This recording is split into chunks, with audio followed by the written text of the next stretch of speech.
Hi, everyone. So I wanted to summarize the content of the first three lectures. They did not follow the book. I wanted to give a more in-depth um, lead up to the postulates of special relativity, because I think then the topic would have more meaning to you. You would understand where it comes from. But the first three lectures probably may come off as abstract to many of you. And so I think it's a good idea to recap it and tie everything together before we move on. Okay, so I'm going to bulletize it. So first, we stated the principle of relativity. According to it, a law that describes some process, for example, collision of two objects, must take the same form in any inertial reference frame. Okay, if some law has a certain form, for example, E initial equals E final in one reference frame, it has to have the same form in another inertial reference frame. So it would also be energy initial in that frame equals energy final in that frame. So let me write it down. So POR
okay. In this particular example, it's a conservation law, but not all laws are conservation laws, right? F equals ma is not a conservation law, but it has to take the same form still in both frames in order for it to be considered to satisfy the principle of relativity. It is somewhat abstract. So likely you have questions about it, which is something that you should bring up at our one-on-one, at our eye contact discussions. So we say that a law is invariant from one inertial reference frame to another. And the key is the same form. Okay, you see the values don't have to be the same unless some law specifically refers to a value of something. Here, E initial and E initial prime does not have to be the same. Okay, in this particular example, the law only says that energy is conserved, not what its value is. So it's the fact of conservation that we expect to be invariant in all inertial frames in this particular example. Here, in this particular example, I'm dealing with conservation of energy. Not all laws are conservation laws. Many are. Okay, so that's bullet point number one. And so whenever there is a new physical theory, we expect it to obey principle of relativity. It's like a litmus test. I'm not sure if you know that expression, litmus test. It's like a test. You give me a law, I test it. Does it satisfy principle of relativity or not? I gave you a few examples, one being the silly example about the form of the statement about friction. And I argued that, well, one of the statements was, it sounds right, but it doesn't obey principle of relativity, and then I restated it in a way that does. Okay, it's a silly example, but in any case, if you give me some serious physical law, the first thing I would want to know, one of the first things, is whether it obeys the principle of relativity, where the law takes on the same form in all inertial reference frames. And there's something even more general. There's a generalized principle of relativity that refers to not just inertial reference frames, but all reference frames. That's a very advanced subject. Okay, in this class, we restrict ourselves to a set of all inertial reference frames. Bullet point number 2. In order to check if a law is invariant from one frame to another, what kind of a manipulation do we do? We must perform a coordinate transformation that takes us from one frame to another. Right, so I give you a law in one form, I hit it with a coordinate transformation, and I transform myself into another frame. That's basically saying if Alice found that a certain law is holds, I want to know if Bob, moving relative to Alice, will also conclude that the law takes on the same form. To step into Bob's shoes or Bob's reference frame, I perform this coordinate transformation. So we perform the coordinate transformation that takes us from one frame and boosts us to another. If after this transformation, the form of the law is preserved, we have verified that that law is invariant. An obvious and seemingly error-free way to perform a transformation from one frame to another, not just to test laws, but just how to transform from one frame to another, from coordinates, from one set of coordinates to another set of co-moving coordinates, is by using this transformation. This is called Galilean transformation.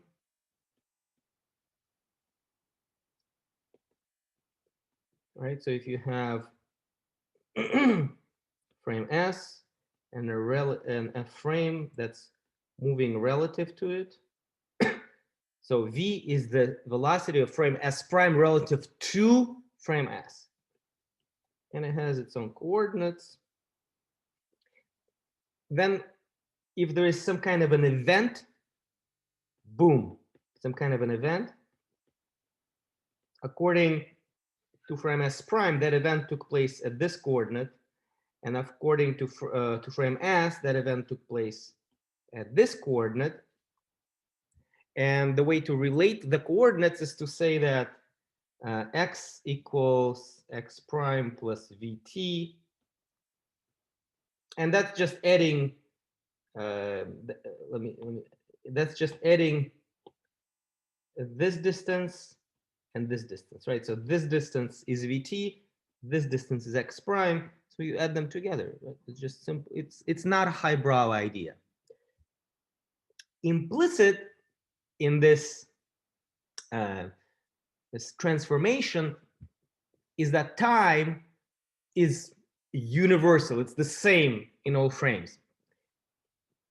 So to make it explicit, what we could do is we could do something like this. And this is aesthetically more appealing because this is, you know, everything S, and this is everything S prime. And you might say, well, why would you do that? Time is the same. And indeed, this is true, but it's not necessary, right? Because time is ticking universally everywhere.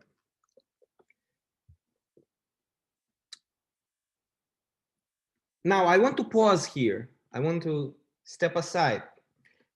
So I've been asking questions of the form, well, I have two events. In discussion sessions, I've been asking questions. If I have two events, how do you relate coordinates of the two events, and how do you relate times of the two events? And several people raised objections that, well, if I have an event, doesn't it take longer time for information from the event to reach this point than this point. That's true, but that refers to not measuring the time according to a frame, but to measuring the time according to a specific point. Okay. So if you wanted to place a person or in a robot or some kind of an observation device at the origins, it's true that it would take longer for information to reach this origin than this origin. But that's not what we want. We want not, when we refer to a time, we're not interested to a time at some particular location. We're interested in a time according to a frame. Now, this is not a highbrow idea. You have a room and you place clocks in your room. You have clocks over there, a clock over there, a clock over here, a clock over here. When you say what time it is, you don't mean what time it is according to that specific clock on the kitchen table. You just mean what time it is according to any clock in your room. So if an event happened right next to one of the clocks, you would record the time of that event according to that clock. You're not gonna record the time of that event according to some other clock, because that will subject you to the time delay. But that's not really what you're asking. You don't want to include the time delay in that statement. So when you refer to a time, you refer to a time according to all clocks in a particular reference frame, right? So in order to make that explicit, we imagine placing clocks everywhere. So imagine I have one room and I place clocks at every point in the room. And I also place rulers everywhere. So when there is an event, I can record the location of that event relative to some chosen origin. And if I have a room that's co-moving relative to the first room, I place clocks everywhere in that room. And whenever an event happened, it would have happened at some location according to room 1 and some other location according to room 2, because the origins of the two rooms are sliding past each other. And according to, and it would happen right next to some clock in room 1 and next to some other clock in room 2. And you will just record the time of that event according to the clock in each room that's right there and then when the event happened. Doing this will give you the time according to a reference frame, not according to a specific location in a reference frame. So I tried to drive that point home during our discussions. I try to drive this point home in lecture 2 when I talk about the convertible example. Your textbook also emphasizes that this method of measurement is really what we want. And it's not some weird, peculiar method of measurement. It is the method of measurement that gives you the time according to a frame, i.e. all clocks in a given frame, rather than time according to a particular point in the frame. I hope this is making sense. It's okay if it doesn't. And if it doesn't, talk to me about it. This is very important. Okay? So when we refer to time, we refer to time in a given frame, not in a given location in a given frame. And so really this says that time is universal. There's, according to Galilean notion of relative motion, time is just time. It is not a personal time. It's not that time in one frame is different than time in another frame. One other thing that I guess I should have added is that all clocks in a given frame are synchronized, right? Of course, all clocks in your room are assumed to be synchronized. So when an event happens right next to one of the clocks, you record the time on that clock, and you know that all the other clocks read the same value of time. Okay? And so then the same time at the moment of the event was read on a distant clock in a given reference frame. And so then this corresponds to recording the time according to a frame and not according to a particular point in a frame. I forgot to add that. So all the clocks in a given reference frame are assumed to be synchronized. And so this suggests that, well, time is universal. We think of time as just time. We never say time in according to some reference frame. Position, yes, obviously the two origins are sliding past each other. So it makes sense that x prime is different from x. It's not a big deal, but we understand what we mean by that. But time is just time, right? So if the clocks in my car are synchronized with the clocks at home, then I know that when a pine cone, I drove for 5 hours, and after 5 hours, pine cone fell on my car, and I recorded 5 p.m. I know that back home, the clock also struck 5 p.m. Time is universal. That is according to Galilean notion of relativity. It turns out that time is not universal, and special relativity brings that really forward.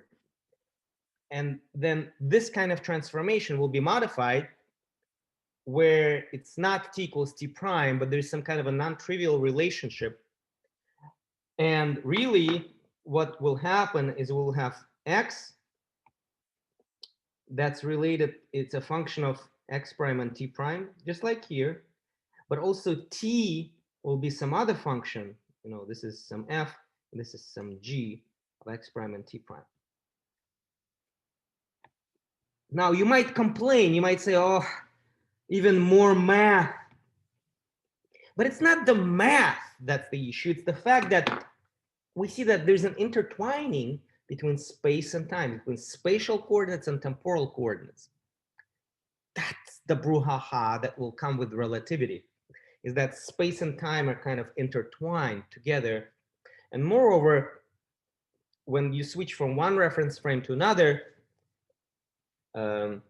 you kind of exchange between something that was more time and less space to something that's more space and less time, or the components along the spatial and temporal axis change.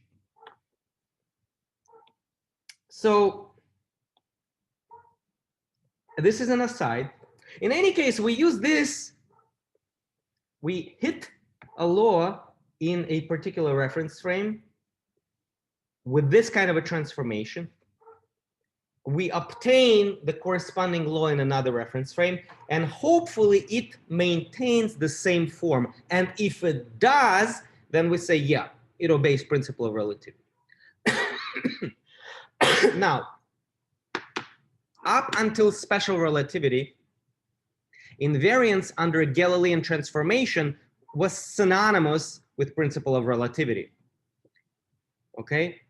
If it obeys, if the law transforms under this transformation and retains the same form, we say it obeys principle of relativity. And vice versa. If it obeys principle of relativity, it must be transformable according to this particular transformation. So back then, to test whether something obeys principle of relativity, we would hit a law with this transformation and see if it retains the same form. I hope this is clear. And it's only after special relativity that it became that Galilean transformations are actually not correct, and they fail when v approaches the speed of light. We will find a different transformation that's correct at all speeds. We saw that laws of mechanics that you know from Phys 1 all satisfy invariance under Galilean transformations. And because before special relativity, invariance under Galilean transformation was assumed to be synonymous with principle of relativity, it appeared that all laws of classical mechanics obey principle of relativity. Not only that, they are actually simplest laws one can think of that describe motion of bodies that obey principle of relativity.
Okay.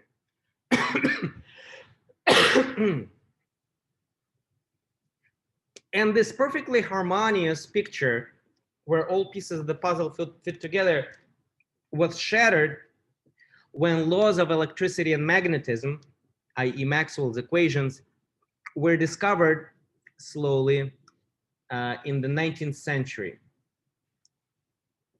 So what was the problem there? First, they did not obey Galilean invariance. I did not show to you how to perform Galilean transformation on those equations. It's beyond your current level of math and physics. But it's basically just trust me. They don't. And they take on different forms and different reference frames. Well, back then, you would bring me a law. I would say, okay, let's test if it obeys principle of relativity, which means let's test if it obeys Galilean transformation. I test it doesn't. I should say, whatever, not good. So why didn't we just throw them away? Well, because they work. They worked really well. They could not be simply dismissed as just being incorrect because they clearly explained a lot of experiments. So one possibility was that, so there remain a couple of other possibilities of what's going on.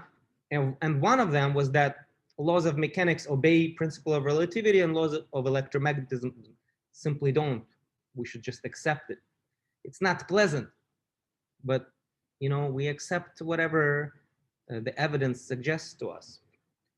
At least back in those days, that's how it worked.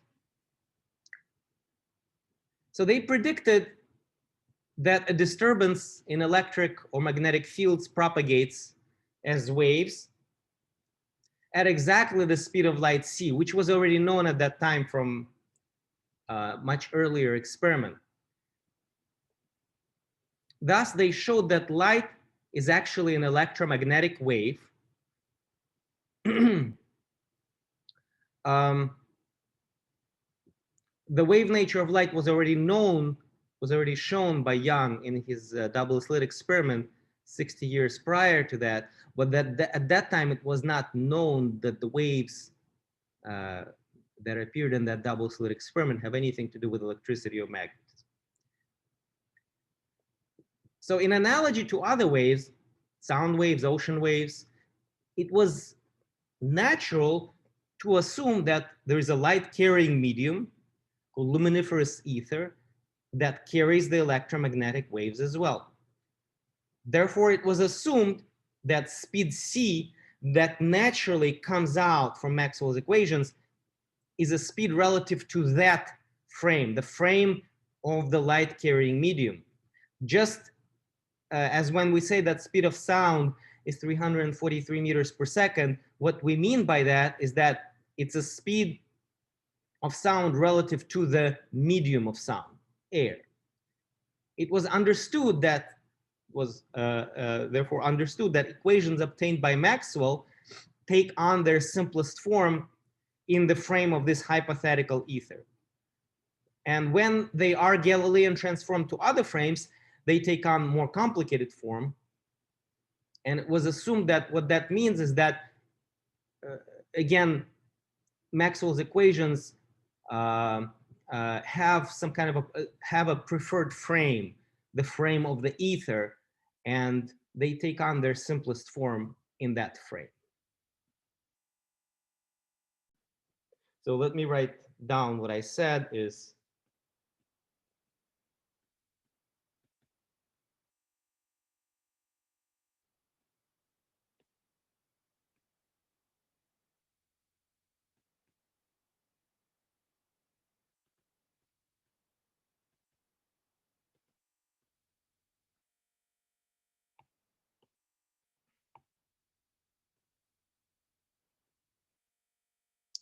so there are three possibilities. A, they are wrong, which we have to reject with vigor. They work.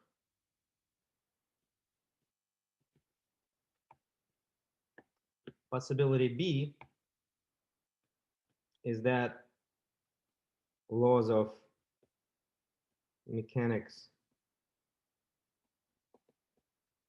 obey POR, but laws of E&M don't. They have a preferred frame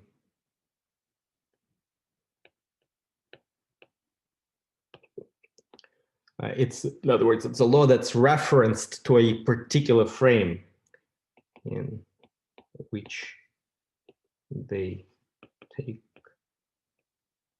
on simplest form. P C is then speed relative to this E.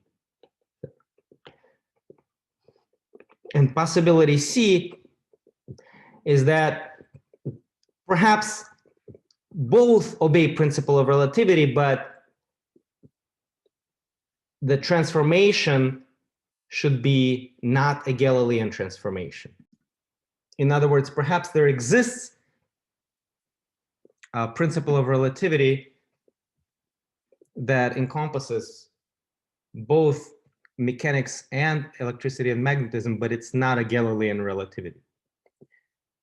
And that might imply, well, first of all, that implies that we need to find a different transformation, that somehow Galilean transformation is wrong, and it's hard to see where could it go wrong. And I already gave you hints. And second, it would imply that probably laws of mechanics would have to be adjusted.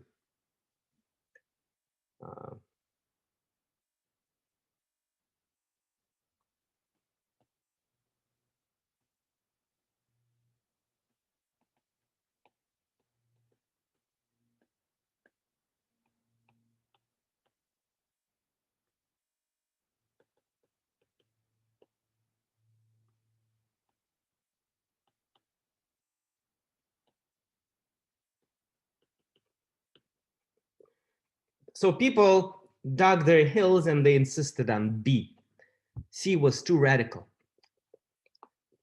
And B had to be knocked down by a series of experiments and arguments. So first of all, if there is ether, you want to attempt to look for it. You want to seek experimental evidence. And a series of experiments that attempted to look for this medium produced no results. The most famous of them is Michelson-Morley experiment.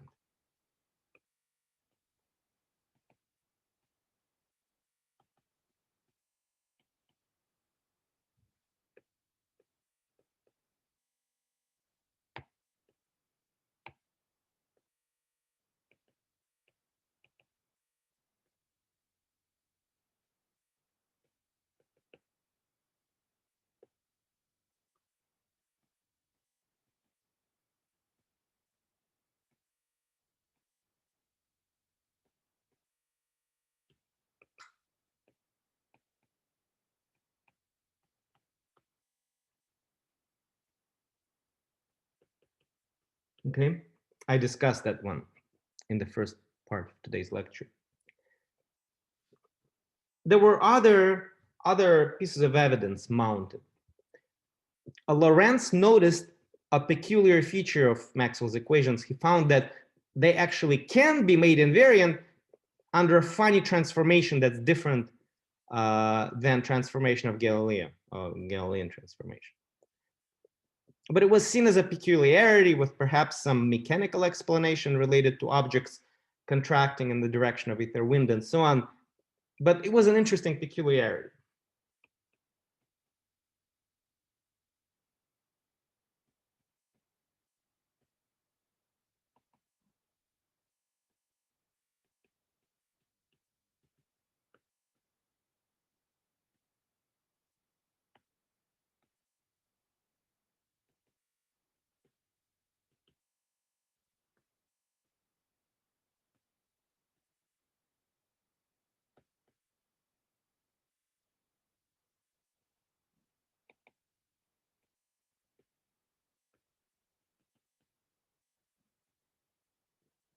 Nowadays, it takes the name Lorentz transformation.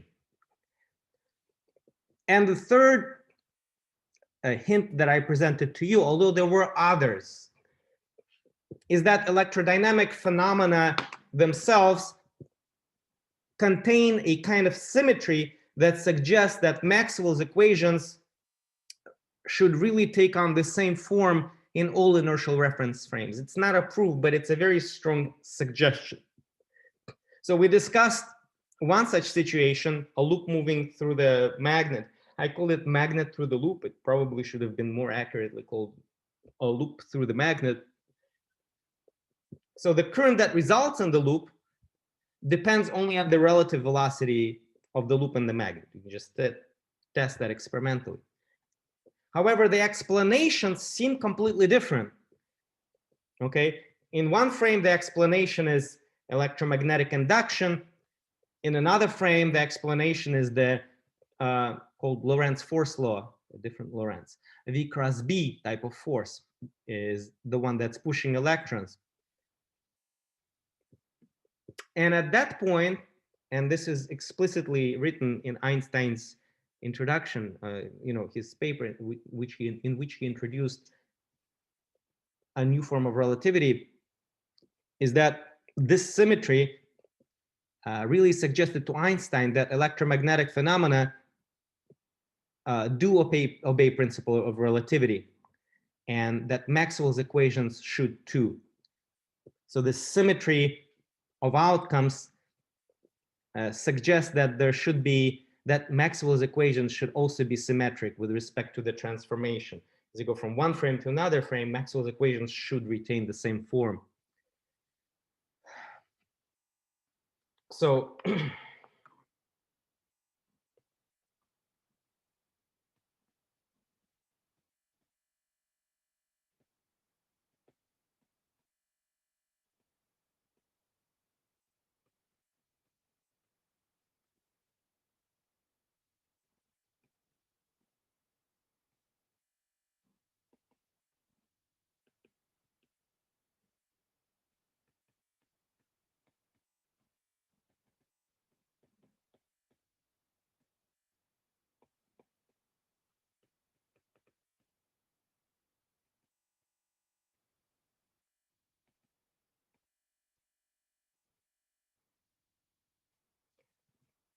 So the outcome is the same, but the explanations seem to be completely different, which is very suspect. And so Einstein said, well, if outcome is the same, it suggests that equations or the law should also be the same in both frames. And perhaps then principle of relativity should not be assumed to be synonymous with Galilean transformations. There must exist some different transformation that leaves the form of Maxwell's equations invariant in all frames. And that therefore there is not one preferred frame in which they take on the simplest form. And then the speed c, which naturally comes out from Maxwell's equations, is not a speed referenced to any one particular frame, but that this speed c that's encoded in Maxwell's equations is a speed relative to any frame. And that is what suggests that speed of light is the same in any reference frame, which is a very strange thing. You cannot visualize that. If a car is moving by you on the street and you run, you can catch up to the car, and when you catch up to the car, that you will be co-moving with the car, and the car will now appear stationary relative to you. Okay, I want you to visualize this. You absolutely have to be able to visualize what I just said. If there's a biker and you run along with the biker appears still relative to you. You can catch up to the biker. You can catch up to the car. But by saying that speed of light is the same in all reference frames, you're saying that you can never catch up to light. It is a very strange idea, one that one would not naturally assume a priori. It's only this set of evidences and confusions is what led someone to it. And Einstein was just brave enough to, well, also smart enough to propose that.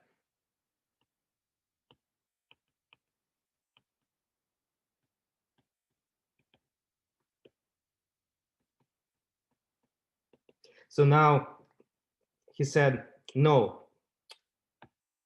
B,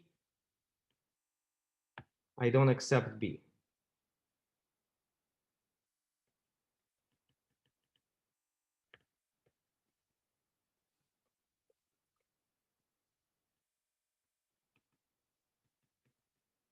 And it's not just according to Einstein. Back then it was according to Einstein. Now it's according to the entire scientific community.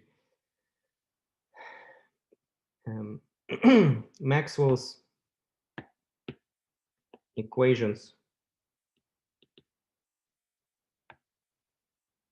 must retain the same form in all inertial reference frames. Okay, and that implies that C is not in reference to any, is not in reference to ether, but in reference to any inertial reference frame, which is a very radical proposal. And so he started with this idea.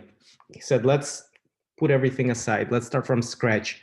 And we will take that as a postulate, not Galilean transformations as a postulate. So he proposed that speed of light is not measured relative to the ether, but rather that it takes on the same value in any inertial reference frame, making existence of ether unnecessary.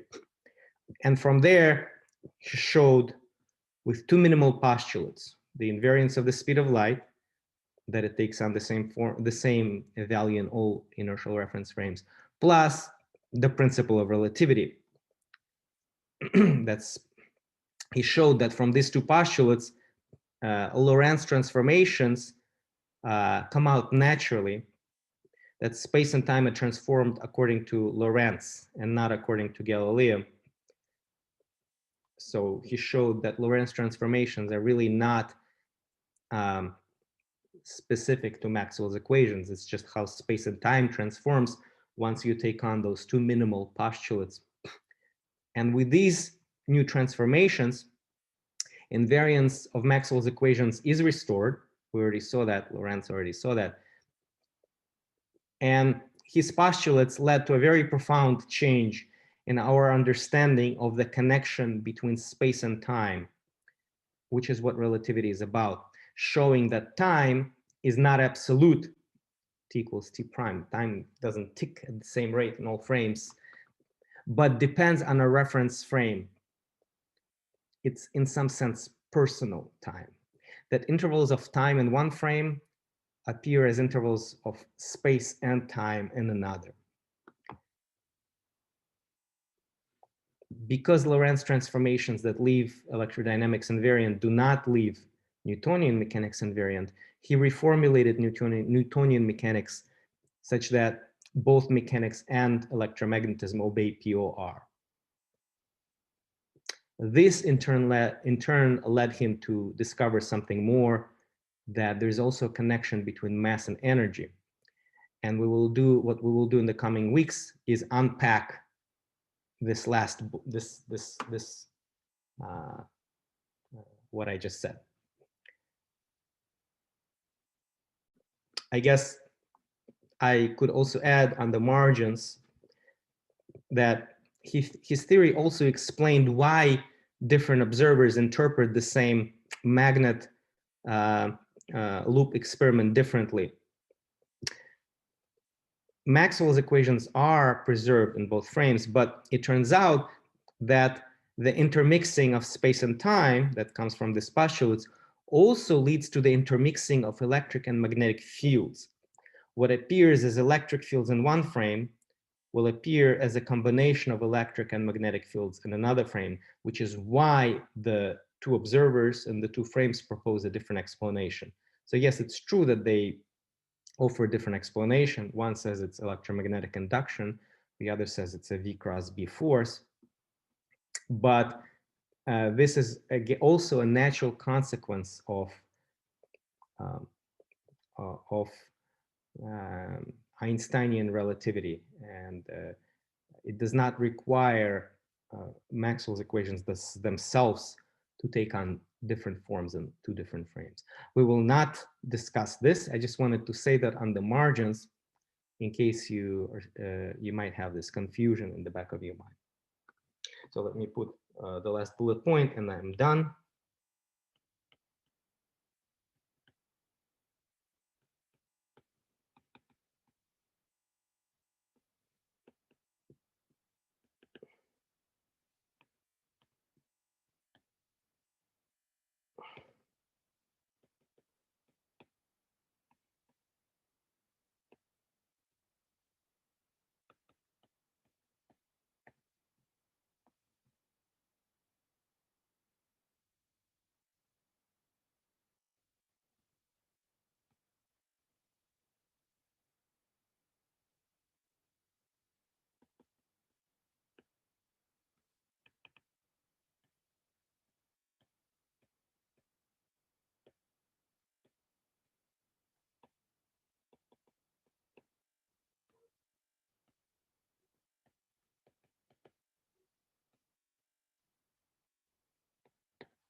Okay, and with this, we can now enter the study of special relativity in earnest.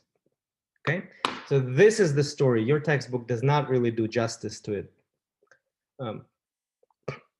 The statement that C is the same in all inertial reference frames is a very radical statement, and I wanted to build up to it.